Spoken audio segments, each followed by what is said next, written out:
Hi అండి, సుధా అమర్ ఛానల్కి స్వాగతం. ఈరోజు నేను చేయబోయే recipe spicy special egg fried rice చేయబోతున్నాను. చాలా టేస్టీగా, చాలా అద్భుతంగా ఉంటుంది. దీనికి కావాల్సిన పదార్థాలు: అన్నము, బీరకాయ, ఉల్లిగడ్డలు, పచ్చిమిర్చి, కొత్తిమీరాకు, పుదీనాకు, నూనె, ఉప్పు, కారము, అల్లం వెల్లిగడ్డ పేస్టు, ధనియాల పౌడరు, మసాలా. వీడియోలోకి వెళ్ళబోయే ముందు నా ఛానల్ని కొత్తగా చూస్తున్న వారైతే సబ్స్క్రైబ్ చేసుకోండి, లైక్ చేయండి, షేర్ చేయండి. ఇక వీడియోలోకి వెళ్ళిపోదాము. ముందుగానే అన్నమును వండుకొని చల్లారబెట్టుకున్న ఇలా పొడి పొడిగా ఉండాలి అన్నము.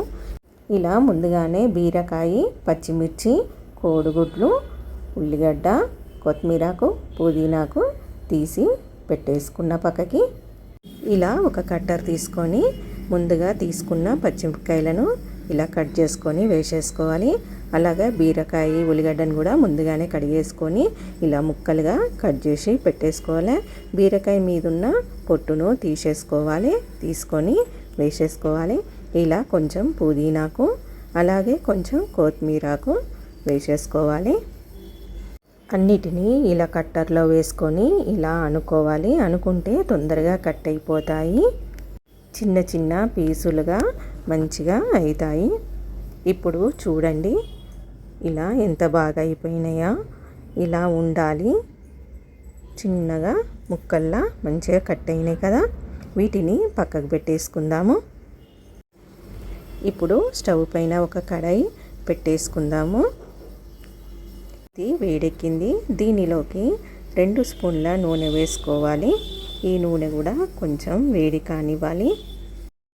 ఈ నూనె వేడయింది కదా, ఇందులోకి ముందుగా కట్ చేసుకున్న పచ్చిమిర్చి, బీరకాయ, ఉల్లిగడ్డ ముక్కలను ఇలా వేసేసుకొని మంచిగా ఇవి వేగే వరకు వేయించుకోవాలి. వీటి పచ్చిదనం అనేది పోవాలి, పోయే వరకు ఇలా కలుపుకుంటూ వేయించుకోవాలి. ఇప్పుడు ఇవి కొంచెం మగ్గిపోయినాయి కదా, ఇందులోకి 1 స్పూను అల్లం వెల్లిపాయ పేస్ట్ వేసుకున్న. ఈ అల్లం వెల్లిపాయ పేస్ట్ పచ్చి స్మెల్ పోయే వరకు వేయించుకోవాలి. అల్లం వెల్లిపాయ వేసుకోగానే ఇలా కలుపుకోవాలి, లేదా కిందకి అడుగంటుతుంది. ఇప్పుడు ఇందులోకి 1 స్పూను పసుపు వేసుకున్న. ఈ పసుపు పచ్చి స్మెల్ పోయే వరకు దీన్ని కూడా మంచిగా కలుపుకుంటూ వేయించుకోవాలి. ఇప్పుడు దీనిలోకి మన రుచికి తగ్గట్టు సాల్ట్ వేసుకోవాలి. నేను ఒక 1/2 స్పూను వరకు సాల్ట్ వేసుకున్నా.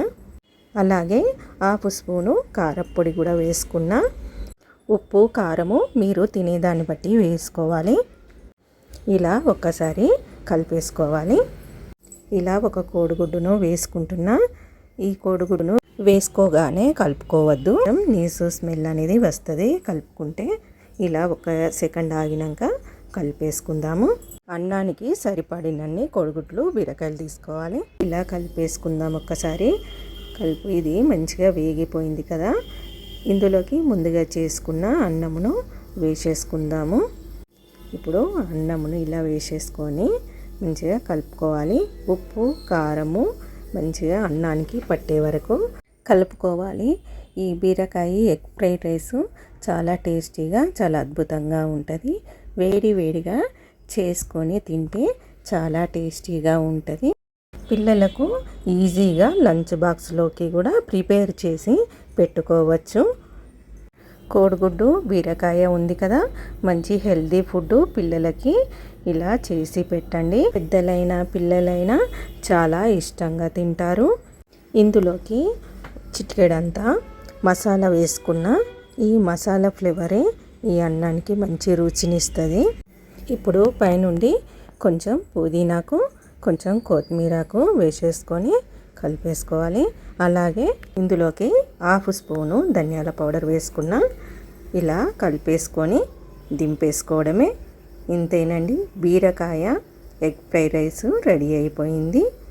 చాలా టేస్టీగా, చాలా స్పైసీగా ఉంటుంది.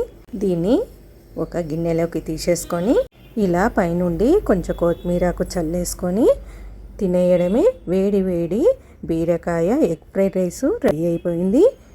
చాలా టేస్టీగా, చాలా అద్భుతంగా ఉంటుంది. మీరు కూడా ఇలా ఒక్కసారి చేసుకోండి. ఇంకో వీడియోతో మీ ముందుకు వస్తాను. Thank you.